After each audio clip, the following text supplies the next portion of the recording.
lugar de encuentro para el público venezolano, dentro y fuera de nuestro país. Continuamos por todos los medios con Mingo. Otro nivel. Otro nivel es nuestro segmento de entrevista. Julio me hace señas que todavía no está lista la invitada. Recuerden, se trata de la doctora Sara Fernández Rivera, es abogada especialista en Derechos Humanos y Derecho Internacional, que por cierto, ayer ella participó en un evento que fue el tercer informe de la misión Hallazgos e Implicaciones. Ella estuvo junto a otro buen amigo que es el doctor Fernando Fernández. Ya, doctora Sara. Hola, buen día. ¿Qué tal? Bienvenida al programa. Nuestro deseo de salud para usted, para toda su familia, de parte del equipo del programa y de Radio Caracas. Gracias además por estar con nosotros. Estábamos comentando que usted participó ayer en un evento y queremos además darle la palabra y privilegiar su tiempo para que usted, en su condición de especialista de derechos humanos y derecho internacional, nos haga un diagnóstico de dónde nos encontramos parados nosotros en este momento con relación a esta actualización, a este tercer informe que se presentó ayer, bueno, y que es la noticia acá, lo estábamos comentando Erika y yo en el Está Circulando en el programa, y sobre todo preguntarle a usted qué viene ahora, cuál es el próximo paso después de que se ha conocido que las órdenes, ¿quiénes son los que dan las órdenes de arriba? La cadena de mando. La cadena de mando. Sí, bueno, precisamente para poner un poco en contexto, este es el tercer informe que presenta la misión de determinación de los hechos que fue creada en el 2019 por el Consejo de Derechos Humanos de Naciones Unidas en Ginebra, y precisamente le dio la oportunidad a los expertos de ahondar y llegar más a detalle a conclusiones a las que ya habían llegado en el primer y segundo informe. Recordemos que el primer informe determinó que existían violaciones sistemáticas a los derechos humanos contra personas opositoras o percibidas como opositoras por el gobierno, y en el segundo informe se trató el rol que había tenido el Poder Judicial, no solamente manteniendo la impunidad por esas violaciones, sino también jugando un rol activo para ayudar en cierta forma que se cometieran. En este tercer informe ahora vemos que la misión se concentró en dos dimensiones específicas. En una fue en cómo habían funcionado las estructuras y cómo los individuos pertenecientes a servicios de inteligencia habían cometido violaciones sistemáticas y posibles crímenes de lesa humanidad. Y la segunda fue la situación de derechos en el arco minero y otras áreas mineras del Estado Bolívar. La conclusión más importante, y creo que la que ha tenido más relevancia en el público, es que los hechos que se cometieron, que ya habían determinado en los primeros informes, no son hechos aislados, sino que responden a un plan orquestado o en el que estuvieron involucrados altos funcionarios. Sin embargo, sí quiero comentar que tanto los expertos de la misión ayer en la rueda de prensa que dieron como en el informe, podemos ver que la misión aclara que la misión no es un tribunal penal y que utiliza un estándar de prueba que es motivos razonables para creer, que es mucho más bajo que más allá de toda duda razonable, que es lo que se utilizaría en un tribunal penal a nivel internacional. Entonces la misión sí dijo, estos encuentros, estas determinaciones deben ser utilizadas en un proceso para determinar responsabilidades, pero que ellos no son un tribunal penal, y eso es importante tenerlo en cuenta. Ahora, con respecto a el impacto que esto tiene, lo hemos dicho antes, que los informes representan como ese primer lugar en donde las víctimas y en general los venezolanos pueden ver reflejado todo el contexto de violaciones que ha ocurrido en el país y puede conocer información detallada, en este caso, por ejemplo, de cómo funcionan la DGCIM y el SEBIN, que no se tiene a nivel nacional y que gracias a la investigación que hacen los expertos podemos conocer. Esta información es relevante para cualquier proceso internacional, como es la investigación de la Corte Penal Internacional que está en curso, como también cualquier proceso que se tenga en el futuro de justicia transicional, por ejemplo, que se vive en el país. Esta es una de las mayores relevancias que tiene lo que dijeron ayer los expertos. Ahora, Sara, hay aspectos muy importantes. Qué bueno que usted nos pone en contexto y a todo nuestro auditorio sobre este particular. ¿Cómo funciona la justicia internacional en este caso cuando esto emana de una comisión que no ha estado, que no ha hecho acto de presencia en nuestro país, evidentemente porque las autoridades no se lo han permitido? Y entonces todo esto ha sido recogido con testimonios, etcétera, etcétera. Y por otra parte, sobre la base de sus investigaciones y sobre la base de su experiencia, es probable que la gente que está al frente de esta comisión, en esta investigación, las cambien los nombres, los retiren o pasen a otro plano y sean otros los que comanden en la continuidad de la misma investigación. ¿Es así o no? Bueno, con respecto a la falta de presencia en el terreno, precisamente algo que el gobierno ha dicho a través de la representación en Ginebra también, es que debido a que los expertos no han podido ingresar al terreno, no han tenido contacto directo con víctimas y que la información que han recabado es solamente de segunda mano. Esto es falso. Es cierto que los expertos no han podido entrar al terreno y no han podido entrar precisamente porque las autoridades no han cumplido con sus obligaciones internacionales de permitirle el acceso pleno al terreno que tendrían que hacer por ser además parte de miembros del Consejo de Derechos Humanos. Y de hecho este año, en enero, vimos en el ciclo del examen periódico universal que tuvo Venezuela en Ginebra, que muchos estados le recordaron a Venezuela que tenía la obligación de dejar entrar al territorio a los expertos de la misión. Sin embargo, no ha cumplido con esta obligación. Pero los expertos adoptaron una metodología que les permitiera superar este obstáculo de falta de acceso al terreno. Vimos que en este informe precisamente cuentan que tanto el equipo como los 3 expertos tuvieron 3 visitas en zonas fronterizas con Venezuela y que eso les permitió estar en contacto directo con víctimas. Además, los expertos han creado unos canales de comunicación seguros y confiables con las organizaciones que continúan monitoreando y documentando la situación en el terreno.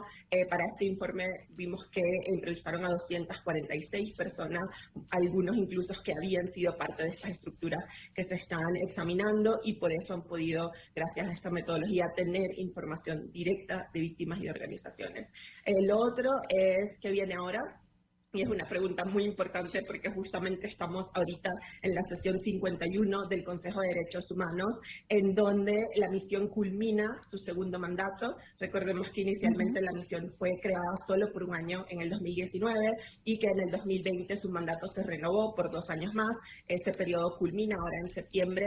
Sin embargo, la semana pasada tuvimos la buena noticia de que un grupo de estados van a presentar una resolución al Consejo para renovar el mandato de la misión por 2 años más. Además, este grupo central está formado, todos son países de la región, todos son países americanos, la mayoría de países latinoamericanos, y tiene una gran diversidad política. Tiene a Brasil con Paraguay, Guatemala, Chile, Perú y Canadá. Y precisamente la semana que viene van a estar presentando esa resolución al Consejo para renovar el mandato, y eso se va a votar en Ginebra entre el 6 y el 7 de octubre. Esperamos que el mandato de la misión pueda seguir, que la misión pueda seguir investigando por 2 años más. Los expertos se mantendrían iguales, serían los 3 mismos expertos, a menos que alguno de los expertos no pueda por alguna razón continuar en el cargo y decida hacerlo saber y que se cambie y se nombre a uno nuevo. Pero hasta ahora la información que tenemos es que seguirían los 3 mismos expertos si se aprueba la resolución por 2 años más. Esta es una carrera de larga distancia, Sara. Se lo pregunto tratando de interpretar un poco a nuestro auditorio que se comunica y hace planteamientos para ustedes a través del chat. Cuando la esperanza individual se convierte en colectiva y entonces los tiempos pasan, el tiempo pasa y hay urgencias y se requiere contundencia, o la gente espera que haya una justicia internacional, porque con la local no se cuenta, evidentemente. ¿Usted tiene experiencia, no sé si Cuba puede ser un referente de acciones de esta naturaleza que los cubanos siguen esperando y esperanzados? Nosotros vamos para 25 años en el mismo sendero. ¿Qué le diría usted a los venezolanos con relación a la esperanza?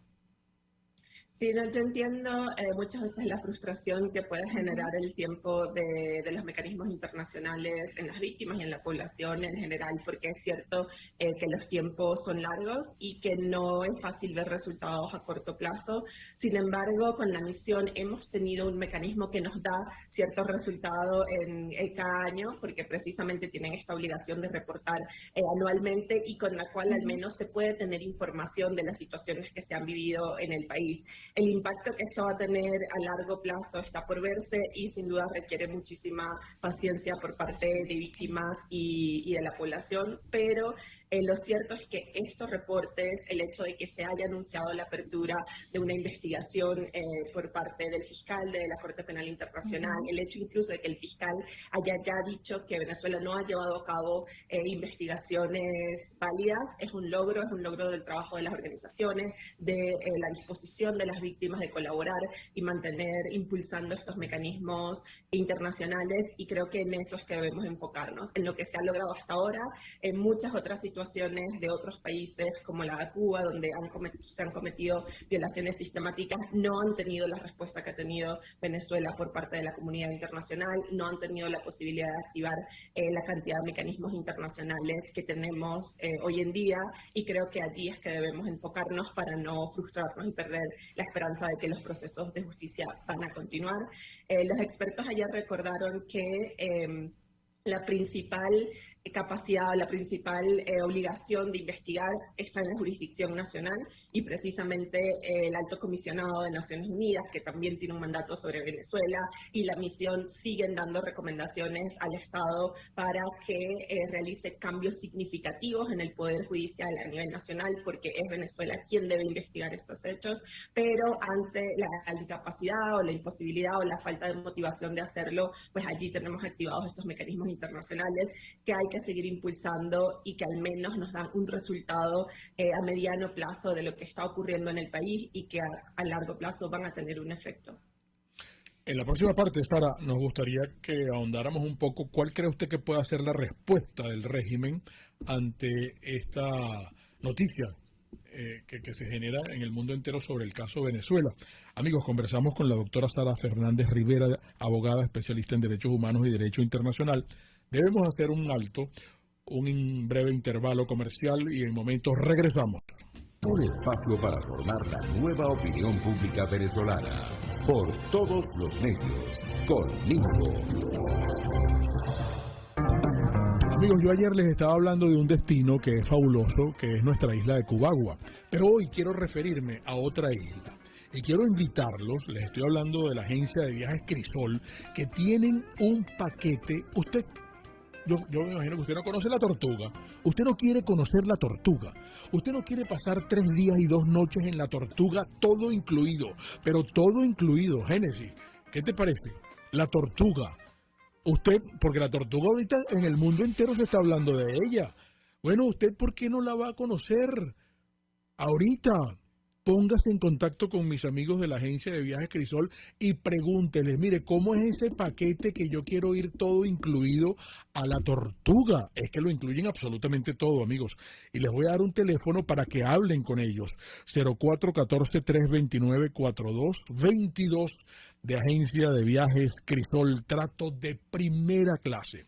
Y nos toca hablar, como nos gusta hacerlo todos los días, de mis amigos de Produzca. Produzca con de seguridad.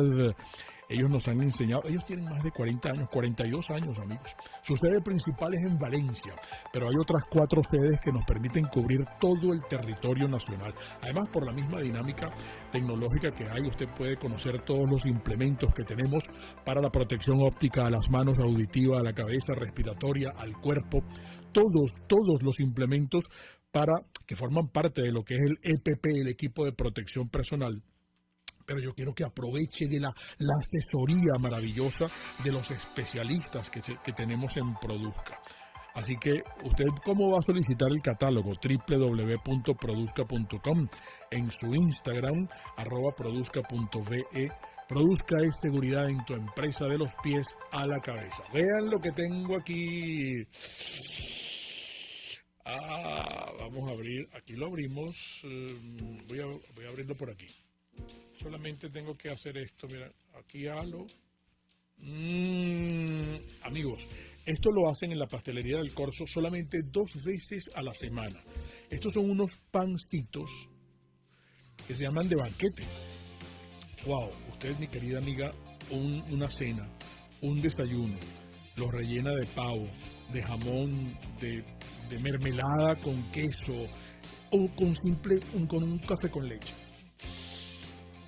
Yo voy a morder. Es que son tan esponjosos. No lo voy a volver a meter aquí en la bolsa, evidentemente, porque esto la señorita Erika los va a repartir.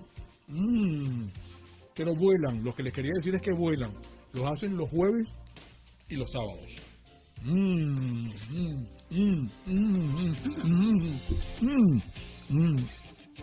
Pastelería del Corso.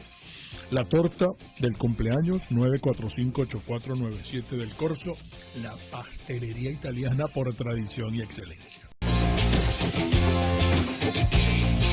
Puedes seguirnos en nuestras redes sociales. En Twitter, @RCR750, la radio que se ve. Un periodista espontáneo, frontal, observador, inconforme, con mucho que decir y escuchar. Regresamos por todos los medios con Mingo. Bueno, nos están felicitando por la invitada que tenemos, la doctora Sara Fernández Rivera, abogada especialista en derechos humanos y derecho internacional. De hecho, le preguntan qué puede ocurrir con este gran aliado que tiene Maduro internacional ahora en la política del señor Petro, que ha dicho pues que puede retirar, que no sé si eso se va a dar inclusive antes del 26, el retiro de la demanda, claro. Contra Venezuela en la Corte Penal Internacional, pero por ejemplo nuestros amigos oyentes le preguntan, estos jerarcas del régimen que han salido impunes hasta el momento, ¿cuál es el efecto que pudiera tener contra ellos este informe? Y querían precisamente conocer cuál es el impacto de ese retiro de la demanda en caso de que se concrete, si Colombia retira la demanda contra Venezuela ante la Corte Penal Internacional. También quieren saber ¿cuál es el próximo paso? Una vez que se obtiene este informe, ¿qué tribunal pudiera utilizar esa información para proceder contra el régimen? Sí. Sí, bueno, todas son preguntas muy de fondo de lo que está sucediendo a nivel internacional. Con el tema de Colombia y la posibilidad del retiro del referimiento que hicieron de la situación de Venezuela ante la Corte Penal Internacional, es un retiro que no tendría ningún efecto jurídico en la investigación. Tendría, por supuesto, un efecto simbólico.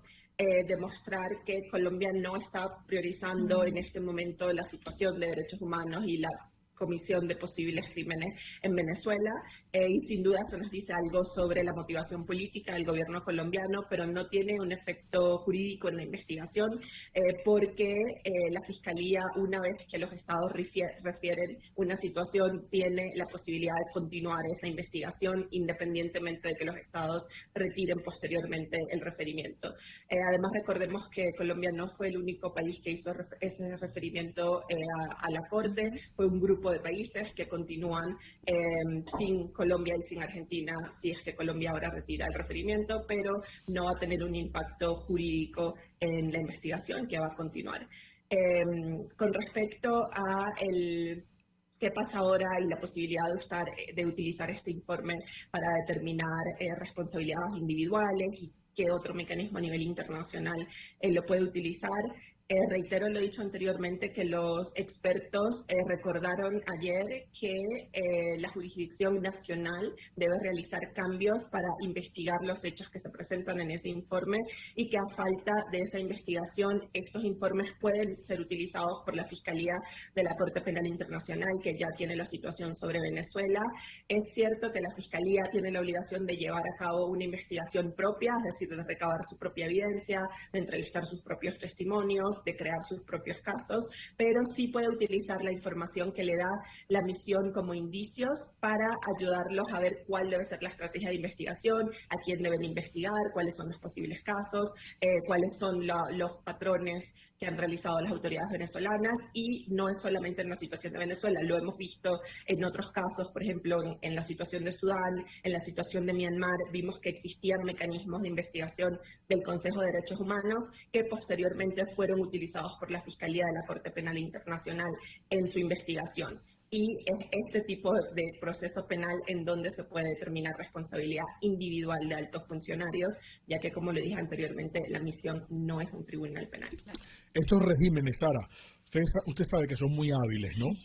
Y en el manejo, y tienen a una gente que le pagan mucho dinero fuera con relación a esto de la justicia internacional. ¿Qué peso específico puede tener una reacción, por ejemplo, del señor Tarek William Saab apelando a la soberanía y diciendo que todo eso es mentira y que aquí no ocurre ninguno de ese tipo de actos atroces?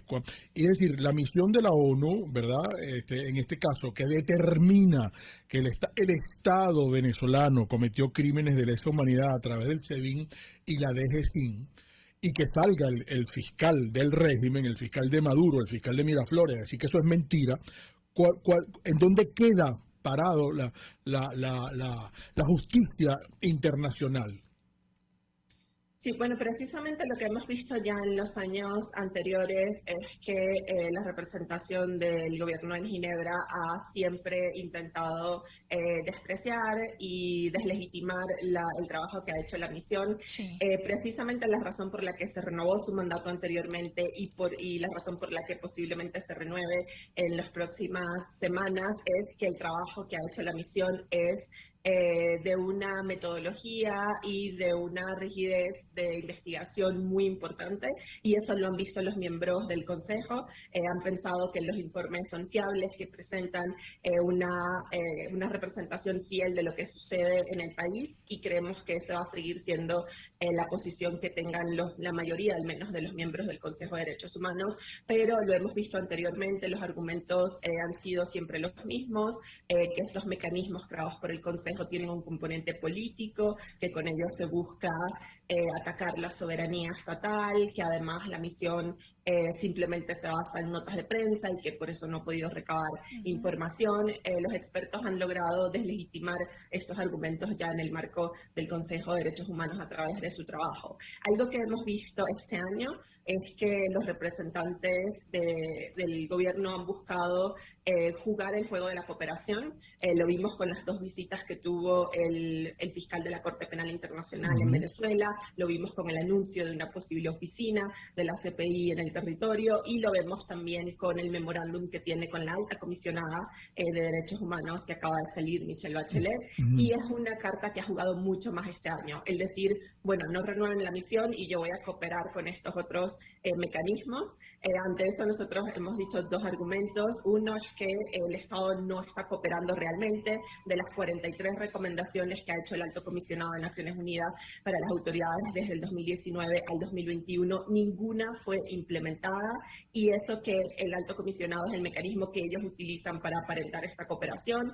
Además de eso, ninguna de las reformas que se han hecho a nivel nacional constituyen un verdadero acceso o un cambio para el acceso a la justicia a las víctimas, y sobre todo la cooperación con estos otros mecanismos no quita el hecho de que también deban cooperar con la misión, y es un argumento importante el que todos los mecanismos que están activos ahorita sobre Venezuela son complementarios, todos tienen un mandato distinto y necesitamos los tres mecanismos, la investigación de CPI, necesitamos la misión y necesitamos el alto comisionado, porque cada uno hace una actividad muy específica en Venezuela y esta complementariedad es lo que nos permite tener mayor acceso a la información de lo que está ocurriendo y mayores posibilidades de que haya cambios estructurales en el futuro. ¿Cuál es la presión que pueden ejercer mandatarios de izquierda? Unos lo hacen más sutilmente o más tímidamente, pero ayer veía que el presidente de México sale a decir que un organismo como la ONU pues tiene que renovarse, que bueno, da a entender que no está como en sus cabales, pues, ¿no? Que no está bien lo que está haciendo, que hay que revisar la postura de la ONU. Hay una representante de Venezuela, del régimen de Maduro, allá en un asiento, y hasta se especuló en decir que Maduro podía aterrizar en la reunión. Entonces, no sé cómo evaluar este tipo de cosas, pues, ¿no? Sí, no, sin duda ha habido un cambio político en la región, de gobiernos que ha tenido una implicación en la respuesta y la actitud que ellos tienen hacia Venezuela. Algo que es muy importante notar es, número uno, que el restablecimiento de relaciones diplomáticas, el cambio de actitud, la búsqueda de soluciones políticas y diplomáticas, digamos, a la crisis por parte de los países de la región no puede pasar por ignorar las violaciones de derechos humanos y por ignorar la posibilidad de comisión de crímenes de lesa humanidad en el país. Y yo creo que una buena señal de esto, un buen ejemplo, lo han dado Perú y Chile.